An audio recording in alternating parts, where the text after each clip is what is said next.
We've been in the book of Ephesians, Paul's letter to the church in Ephesus, and we've seen this emphasis on the love of God for sinners, for people who are hostile even to God, and God calling them to himself despite their failings, despite their corruption. God graciously invites all people.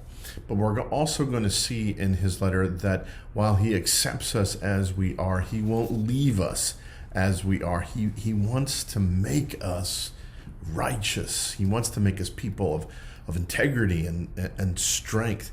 And we're going to start seeing that now in Ephesians chapter 4, starting in verse 17. So let me read some of that to you. Now this I say and testify in the Lord, that you must no longer walk as the Gentiles do in the futility of their minds. They are darkened in their understanding, alienated from the life of God because of the ignorance that is in them, due to the hardness of their hearts. They have become callous and have given themselves up to sensuality, greedy to practice every kind of impurity. But that is not the way you learned in Christ, assuming that you have heard about him and were taught in him, as the truth is in Jesus. But to put off your old self, which belongs to your former manner of life and is corrupt through deceitful desires, and to be renewed in the spirit of your mind, and to put on the new self, created after the likeness of God in true righteousness and holiness. Oh, I love that image. Put on the new self. There are times when I feel like, a former way of living, a former way of thinking, and it sort of sticks to me. But in Christ, there is a new beginning. And that is certainly in our standing before God. We're forgiven. We're considered as righteous as Christ, but the Lord also wants to make us practically different. And he says, put on that new self, which you have in Christ. But how does that happen? How do we do that? My experience tends to be one of making some sort of vow or resolution to myself, a promise, and sort of doing it, but then failing and not really meeting the goal. Evidently, I'm not alone in this experience. I was reading an article recently by Matthew Gilbert of the Boston Globe, and he talked about his efforts to improve himself.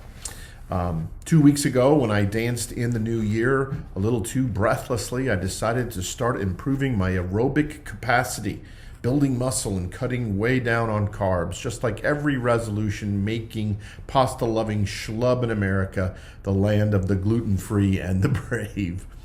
I located a self-help book, Wheat Belly, by Dr. William Davis, whose title spoke directly to the last few years of my life, much of which has been spent reaching into restaurant breadbaskets, just envisioning the lean, strong, self-controlled person I meant to be felt empowering.